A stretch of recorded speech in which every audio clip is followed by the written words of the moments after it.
जब आज से पीएसएल का एक्साइटिंग मरहला शुरू हो रहा है और जो फैंटास्टिक फोर फाइनल फोर है उनका तो डिसीजन पहले हो गया था। तो आज से प्लेऑफ्स और प्लेऑफ्स में आज का जो पहला मैच है वो ये डिसाइड करेगा कि आगे कौन बढ़ेगा।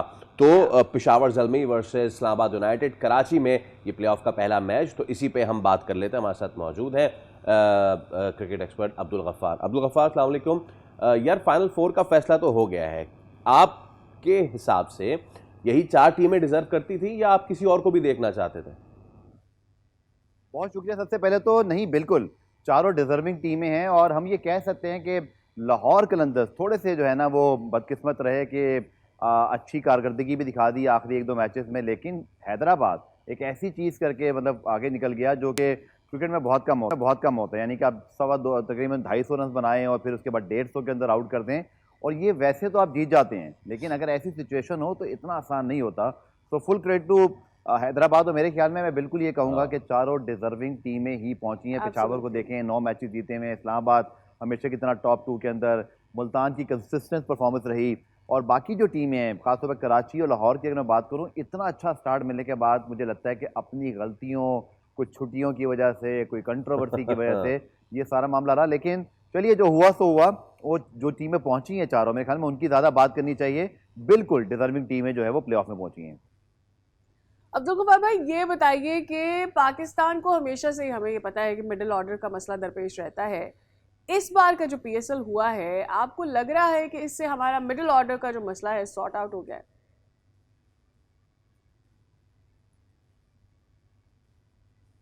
हाँ, बड़ा मुश्किल सवाल आपने कर दिया। ये बहुत अरसे से हमारी प्रॉब्लम चल रही है, और ये वाकई एक ऐसा एरिया है जिसके अंदर हमें वर्ल्ड कप में भी प्रॉब्लम हुई। हम बाबर को नंबर 4 पे ले गए। जी। इसी तरह हमने देखा उस्मान खान खेल रहे थे, हमारे पास शादाब भी खेले, नवाज भी खेले।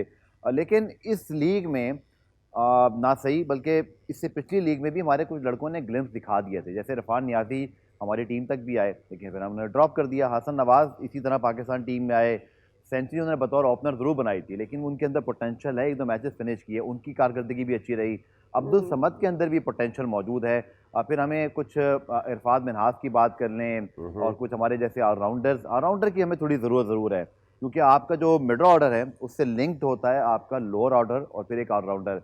लेकिन ये जो 3 लड़के जिनका मैंने स्पेशली बताया आपको, उसमें उस्मान खान को भी आप इसलिए शामिल कर सकते हैं कि फ़िलहाल विकेट कीपिंग के लिए उनके ही रन हैं। बाबर रिजवान की इस वक्त जो है ना वो नो क्रिकेट डाउट। थोड़ी सी मुश्किलात में है। जब तक वो नहीं निकलते तब तक के लिए मैं सिर्फ बात कर रहा हूँ। लेकिन जो अब्दुल समद हैं, हसन नवाज हैं, और इसी तरह अगर आप बात करते हैं ओके। इरफान नियाजी की, ये तीनों पिछले साल भी पीएसएल में ऑलरेडी अच्छा कर रहे थे। इन्होंने डोमेस्टिक में परफॉर्मेंसेज की हैं। इनके ऊपर हमें इन्वेस्ट करने की ज़रूरत है। गो के अब T20 वर्ल्ड कप दूर है, हमें अब ओडीआई वर्ल्ड कप पे फोकस करना है, क्योंकि अगले साल ओडीआई वर्ल्ड कप है। एक हमारी ट्राई सीरीज भी जो है वो प्लान हो रही है अक्टूबर नवंबर में, जो मेरे जी। इल्म में आया कि England. Pakistan, England, yes. Sri Lanka England खेलेंगे। या। So all the focus will be on ODI world cup. लेकिन यही लड़के, अगर आप इस बात को मैं थोड़ा इख्तिताम की तरफ लेके जाऊं, तो यही लड़के T20 के साथ ओडीआई में भी आपको अब ट्राई करने चाहिए। इनके साथ अब एक दो ऑलराउंडर्स को आपको ग्रूम करने की अच्छा, जरूरत है। गफ्फार, ऑलराउंडर्स की आपने बात की, तो क्या हमें इस पीएसएल से कोई मिला अच्छा ऑलराउंडर, या फिर आगे आने वाली सीरीज में हम वही पुराने वाले देखेंगे?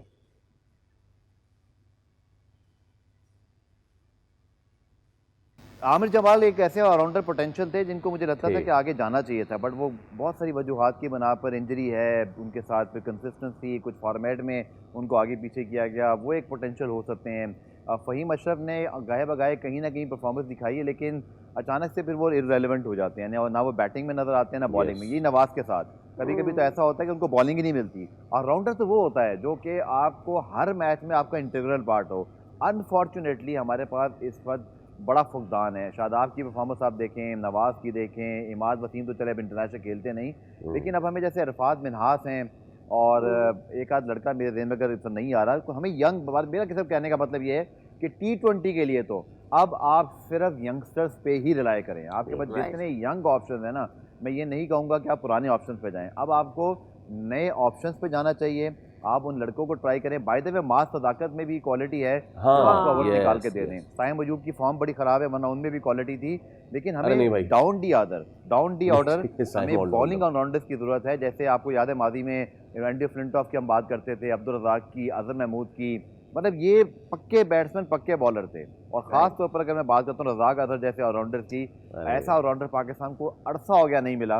उम्मीद है कि आगे चल के हम किसी यंगस्टर को ग्रूम करें, लेकिन फिलहाल अगर हम उससे ऑनेस्टली पूछें, कोई क्लियर कट ऑप्शन हमारे पास नजर नहीं आता। चलो जब अब बैटिंग ऑर्डर की बात कर लेते हैं, और बैटिंग में बाबर बड़े अरसे बाद अब फॉर्म में वापस आ गए हैं। क्या लग रहा है आपको अब्दुल गफ्फार भाई, T20 में वापसी हो पाएगी बाबर की अब? और अगर हो गई, लेट्स से अपने नंबर पे खेलेंगे एज एन ओपनर?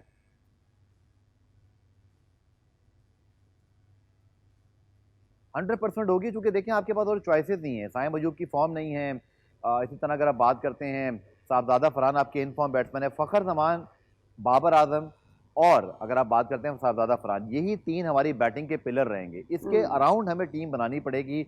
आपके पास उस्मान खान जैसे इस वक्त आप में देखें, उनका नाम इसलिए ले रहा हूँ कि लोग कहेंगे यार उस्मान परफॉर्म नहीं करता, लेकिन क्यों ना बोलूँ उनके बारे में, क्योंकि चौथे PSL 100 कर दिया उन्होंने, तो आप उनको बिल्कुल इग्नोर नहीं कर सकते।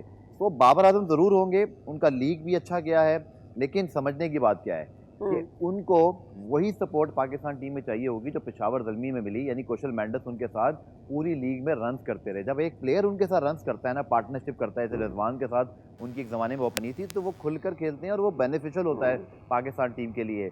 एक प्लेयर पर कभी भी कोई टीम इन्हें नहीं कर सकती, तो बाबर आजम पिक हो भी जाएँ तो उनको कौशल मेंडिस जैसे ना एक सपोर्ट की जरूरत रहेगी। ऑलराइट, बिल्कुल ठीक है गफ्फार भाई, थैंक यू सो मच। तो आज शाम में पहला मैच है जनाब प्लेऑफ का, यूनाइटेड वर्सेस ज़ल्मी, और देखते हैं कि कौन आगे जाता है। सब्सक्राइब करें और बेल दबाएं ताकि कोई खबर रह न जाए।